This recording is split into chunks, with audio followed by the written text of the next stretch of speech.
All right, dude, must see moment. Duke, Kook, what do you got? Well, I've got a kook, and it could be a duke. I don't know. My kook is this. I think my kook are the Spanish police that arrested this woman on the beach for surfing as she knew she was infected with the coronavirus. Local reports said that the unnamed woman had worked as a lifeguard at San Sebastian's famous La Concha beach this summer, and, and colleagues were the ones who phoned the police after spotting their colleague lifeguard in the water surfing. They're like, hey, she's been testing positive for coronavirus and she's in the water surfing. So they called the cops on their fellow lifeguard, who came and arrested her. She's expected to pay a heavy fine for breaching strict quarantine rules, which could be up to, I think, $5,500. Probably that's euro. And however, if she has discovered that she passed the coronavirus on to another person through her actions, the fines could be as much as €1,000. So I don't know. Who's my kook? Is my kook the lifeguard friends that snitched her out? Is my kook the girl who surfed with the coronavirus? Is my kook the police? I don't know, but somebody's a kook here and somebody's a duke, and I haven't figured it out. I think the woman for surfing is definitely a kook. Like, look, I'm pretty cavalier. I've been pretty cavalier about this whole coronavirus thing. If I knew I had coronavirus, I would quarantine at home by myself for 2 weeks. You know what I mean? Like, you can't, if you have the information, you can't then go actively spread it. I mean, I remember hearing stories, horror stories. I don't know where this was, but like back in the AIDS pandemic or crisis, like some guy who knew that he had it, who was so spiteful and angry that he was randomly sleeping with women, one night stands, to infect them with AIDS. Like, that is the definition of sociopathic criminality, you know? Yeah. And the COVID thing isn't exactly analogous because it's not as, I don't know, direct, but it's akin. It's Yeah. akin. She's the kook for sure. Okay. I've got a kook for you. Yeah. A listener sent me footage of an incident at Salt Creek. And I love this. Yeah, this is good.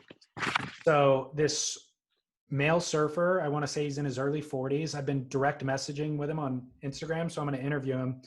I wanted to actually have him on today's show, but he's homeschooling the kids, so he couldn't be here.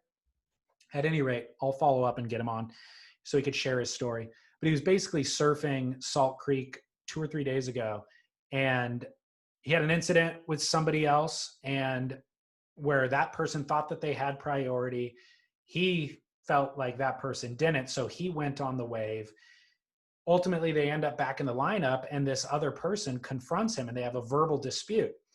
A woman paddles over who is friends with that the unnamed character, and she's on a wave storm, and she starts verbally assaulting him too. So this particular guy that we're going to have on the show has two people verbally assaulting him, and the woman on the wave storm starts poking him with the board, like jabbing him with the wave storm physically. While all this is happening, the woman actually called over a third person from behind where the victim, I'll label him as the victim. So he's in a verbal altercation with these two people in front of him. There's a third assailant coming up from behind. The third assailant paddles up, pulls him off his board, dunks him, holds him underwater. The initial person that the argument was with comes over and starts punching him underwater. So because he got pulled off of his board unknowingly, he didn't even get like a breath, like a big, deep lungs full of air. He just got, next thing he knows, he's underwater, not breathing, can't breathe, struggling to get up. The guy's holding him down and the other guy's punching him.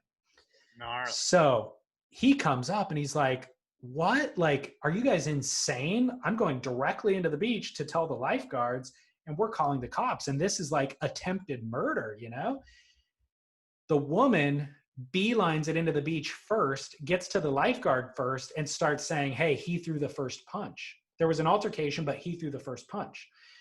Well, there's surfline footage of it. So this guy shares his story with the lifeguard. The lifeguard doesn't know who to believe, but he goes home, pulls up the Surfline rewind cam, and has the footage. So he posted the footage on Instagram basically asking for help. saying, hey guys, this is what happened. Here's the physical description of the assailants. I've seen them out there before. You general public must know who these people are. By the way, he's a single father raising 2 kids. His 2 kids were on the beach. He has a 7-year-old and a 9-year-old who are playing on the beach at the time that this happened in the water. So he feels like this is absolutely like a threat to society to have these people out here doing this insane thing. And so he's asking for public justice. I was going to have him on just so he can explain his story and draw more attention to it so that the assailants could be brought to justice. And yeah, that's my kook. My kook are the assailants in this scenario. Wow, that is a gnarly story, man. Crazy, right? I just randomly saw the Instagram. I didn't really look at it too deeply. I just thought it was kind of like a kook slam thing or something. Like there wasn't. I didn't realize how deep it got. I didn't realize that there was full-on group assault on one human. Dunking. The dunking thing, dude, even when I was a kid, I wouldn't, and playing in the pool with my cousins or friends, like the dunking thing is, I don't know. It's not fair. People develop hydrophobia because of early experiences like that, you know? Like I just feel like that crosses a line. Is this must play into your tube dodging, right? Like you're just afraid to Hey, get in the tube because of the dunking. I'm a little bit triggered. I'm a little bit triggered right now. Okay, this is you don't have to bring up a sensitive subject. It's a safe space. You're by yourself with your dog. So my Duke, on the other hand, is Tyler Wright for her performance and social statement, aka virtue signaling, in the Tweed Coast Pro. Tyler Wright was injured. She was out of commission for a good year and a half. And she came back to compete in the final event of 2019 at Honolulu, and she looked really, really strong. But she looked incredible in the Tweed Coast Pro, and she actually won the event. Stephanie Gilmore also looked great, but Tyler Wright was undeniable. Tyler shredded. And so it's great to see her back in competition. She painted Black Lives Matter on the bottom of her surfboard. And at the beginning of her quarterfinal heat, I feel, she took a knee for, in solidarity for George Floyd and the Black Lives Matter movement. You know, I have 2 thoughts about that particular aspect of it. Number one, I always am willing to call people out for virtue signaling just for the sake of virtue signaling. My second thought is Tyler Wright, we're well past the trend of doing this. So the fact that she's still championing the cause, I actually give her a kudos to. There was no need for her to do this. There was no public pressure for her to do this. This is her kind of taking the social cause seriously and still campaigning for it 2 months after it was fashionable to do. So Tyler Wright is my Duke of the Week. All right. Well, that's well stated. Thank you. And yeah, I can tell you thought that through. Thank you.